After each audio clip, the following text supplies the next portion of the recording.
This comes from, so this was a post from You Are the Power. You might remember past episode where I had Spike Cohen on. That's his organization. What they do is they go out and they find people that are being abused by the system, and they effectively raise a lot of noise on their behalf. So what they do is they find somebody that's maybe been wronged by the system. They vet it. They go through and they determine, okay, what's going on here? What is the truth? Is there sufficient evidence to support this person, or would we be supporting potentially a bad person or somebody that, where the evidence is just unclear, right? So they do their due diligence. So here's their post about 10 hours ago. Help reunite the Patterson family before it's too late. The Patterson family just received devastating news. Their appeal to the Florida Supreme Court has been denied, and they are now facing a ticking clock. They have until this Friday to file an injunction before the court's mandate is lifted. After that, they could lose their last chance at reunification. The only person with the power to stop this is Taylor Hatch, Secretary of the Florida Department of Children and Families.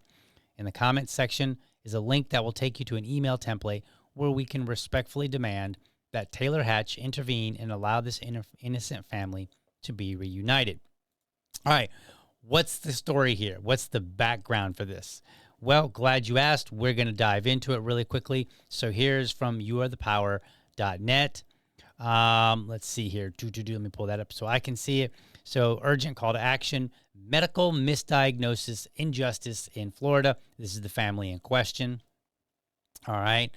Go down here. Man, that's tiny print. Let me see if I can't zoom in on that so that as I'm reading it, you can read along here. Apologies. There we go. All right.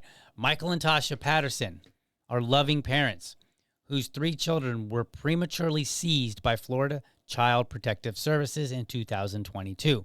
And they have been fighting relentlessly to reunite their family ever since. The Pattersons were falsely accused of abusing their medically fragile twins, and subsequent medical evaluations revealed that they, like their mother, have Ehlers-Danlos, I think that's how you say it, syndrome, a genetic connective tissue disorder. The twins were also diagnosed with metabolic bone disease. These conditions were found to be the underlying cause of their susceptibility to injury. The twins have documented injuries dating back to when Tasha was pregnant, during their birth, and while hospitalized. The twins suffered additional injuries in state care due to their medical fragility. Only after preventative medical interventions were implemented did the twins' injuries subside. One of their medical experts, the founding father of child abuse pediatrics, Dr. Eli Newberger, reviewed the Patterson case. He determined that no abuse occurred, but rather this is an instance of medical misdiagnosis and that the accusing child protective medical provider violated the standards of care for child abuse pediatrics. Despite overwhelming evidence of innocence, the children have not been returned to their parents and could potentially be adopted. Michael and Tasha are fighting to vindicate themselves from false allegations and reunite their family.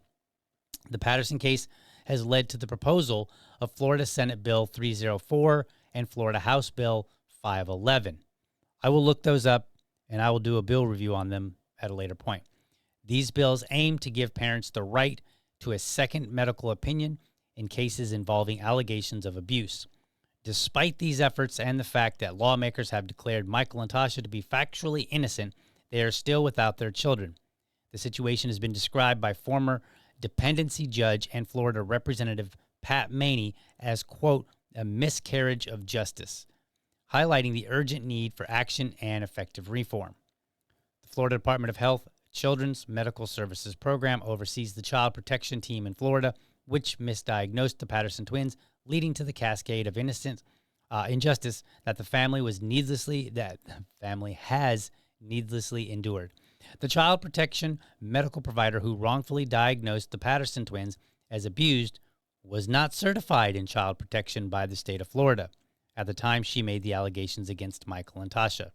And even more troubling, she was not certified during their trial, where she gave damaging testimony.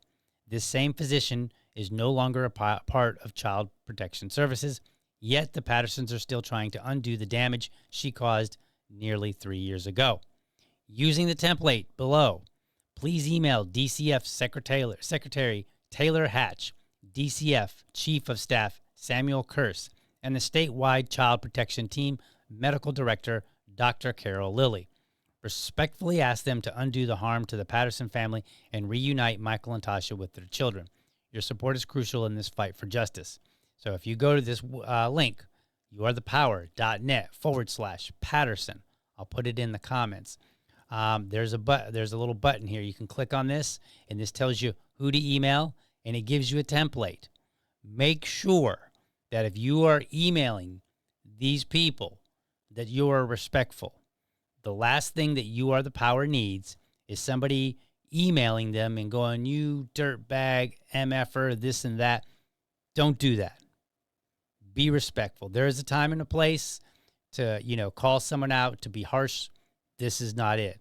This is the time and the place to get somebody to somebody's, their family back. I guess you could say all of them, if you will, all 5 of them. I'm speaking of the adults in particular. So please go ahead and do that. Let me put this in the chat there. And let's see here. We'll put it in the chat. I'll also add it to the show notes. I think I forgot to add it to the show notes earlier. So there we are. All right. So that's just what I wanted. Somebody had reached out last night and they were like, "Hey, DL, the clock is ticking on this. Can you use your voice to help bring more awareness to this?" And I said, absolutely. Because as a father, the last thing that I could imagine is having to go through, Child Protective Services fighting for your kid when you've done nothing wrong. And if there's one thing that I will trust Spike Cohen, it's that when he says, "Hey, this case needs attention, these people are innocent," I'm going to trust him because he puts a lot of energy and effort into ensuring that, yes, these people that they're fighting for on their behalf, these people are in fact innocent. So please go do that. Again, it's youarethepower.net/Patterson. Go check that out. We've got until Friday to get some people to change their minds.